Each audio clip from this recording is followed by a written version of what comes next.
හෝනියම තමයි ගෑණි මිනිහට බයින එක. හොඳට බලන්න මේ තියෙන මේ බුද්ධ වචනේ තියෙන්නේ බිරිඳගේ හදවතින් එනවා කියන වචනයන් පව් මේ මිනිස්යාට හොදක් වෙන්න ඕන කියලා. අද ගෙවල් වල තියෙන වචන ටික නම්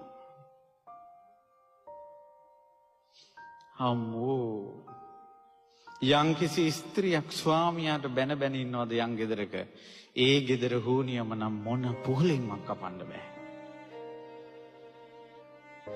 මෙතනද දරුවනේ නුඹලා අනාගතේ විවාහ වෙන්න කැමැත්තෙන් ඇති. යම් දවසක ඔබ විවාහ වුණාට පස්සේ ස්වාමියාට බයිනවා නම් දෙස් දෙවුල් තියනවා නම් තෝ කියලා කියනවා නම් ඒ ගෙදර පිරිහීමක් මිසක් දියුණුවක් නැහැ. බුද්ධ වචනේ සැනසෙල්ලක් නැහැ කියලා කියන්නේ මේ.